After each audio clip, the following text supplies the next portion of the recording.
Geologic history estimates the Earth is roughly 4.5 billion years old.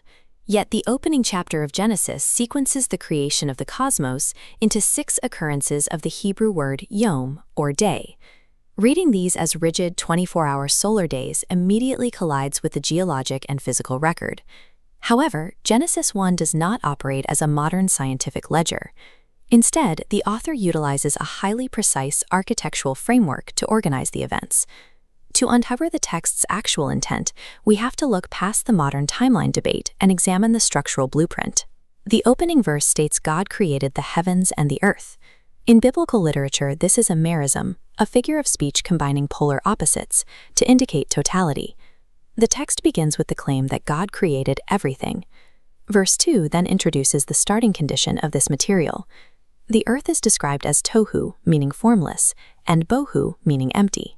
It is a disorganized mass, incapable of sustaining life. The following 6 days of creation systematically resolve these 2 exact problems. They are carefully sequenced solutions, not random events. The creation account functions as an architectural grid, engineering a chaotic void into an organized, habitable sanctuary.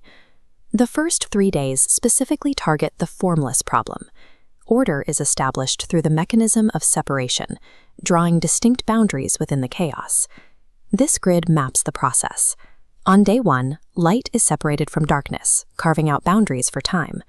Day 2 separates the atmospheric waters above from the terrestrial waters below, establishing boundaries for weather and climate.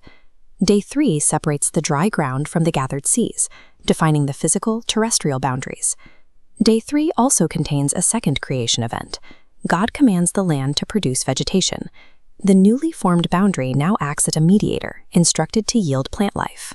By the end of the 3rd day, the formless condition is solved. The grid has established a structured container capable of supporting life. The second half of our grid addresses the second problem, emptiness. Days 4, 5, and 6 run exactly parallel to the first 3, filling the newly created forms. On day 4, the time boundaries of day 1 are populated. The sun, moon, and stars are placed to rule the day and night. Day 5 fills the climate boundaries of day 2. Fish and birds populate the waters below and the sky above. Day 6 fills the terrestrial boundaries of day 3. Land animals and humans are brought in to populate the dry ground. This parallel symmetry exposes a major textual anomaly. A literal 24-hour solar day requires a sun, but the sun isn't introduced until day 4. The text relies on phenomenological language. It describes events exactly as they would appear to an observer standing on the Earth's surface, prioritizing visual progression over strict scientific precision. The symmetry of the matrix indicates that the author uses yom as a rhetorical framing device. It organizes the theological points, rather than locking the text into a rigid chronology. This highly ordered grid stood in sharp contrast to the dominant creation myths of the ancient Near East, where creation was viewed as chaotic, violent, and biological. Genesis explicitly rejects the idea of divine self-generation. It denies that the cosmos was born through the physical mating of male and female deities. It also rejects the chaos kampf, the widespread ancient motif where a hero god must slaughter rival deities of the sea and death to build a universe out of their remains. In the Hebrew text, there is no battle. The creator faces 0 opposition. He speaks, and the turbulent, dark, and deep immediately submit. To an ancient reader, Genesis 1 operates as a meticulous theological takedown of every rival mythology in the region. As the grid reaches its final column on day 6, the text signals a clear departure from the rest of the created order. God stops narrating the process and speaks directly to humanity. The significance of humanity is encoded in the exact Hebrew phrasing of Genesis 1:27. It begins with God created man, followed by in his own image. Then the poetry reverses, in the image of God, and finally, he created him. In the ancient world, conquering kings erected stone pillars, or stelae, in newly acquired territories. These pillars bore the king's carved image, serving as a physical marker of his authority over that land. The Imago Dei functions exactly like those pillars. Humans are designed to be God's living statues, granted the derived vice-regent authority to govern the earth on his behalf.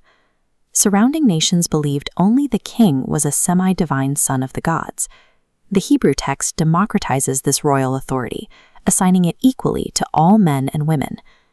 Biblical personhood is determined by this represented identity.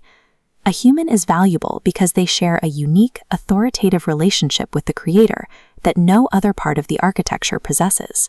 The matrix culminates in a 6+1 structure. Completing the physical world on day 6 sets the stage for the true climax, the Sabbath on day 7. This seventh day breaks the pattern, dropping the evening and morning formula. The boundary is left open. This omission implies the seventh day continues. It is an unbounded, ongoing spiritual period of rest, celebration, and communion with the Creator. The physical organization of the cosmos was the container, not the goal. The grid was constructed to issue an open invitation for humanity to enter into God's presence.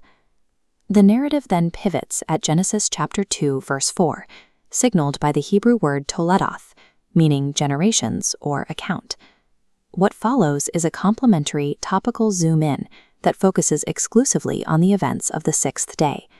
The text flags this transition with a deliberate reversal. In chapter 1, God created the heavens and earth. In chapter 2, the focus shifts to the earth and heavens, moving the camera down from the cosmos to the human family. Genesis 1 establishes God as the sovereign author of order out of chaos. By democratizing royal authority to humanity, the text reveals an architectural cosmos meticulously designed for relationship.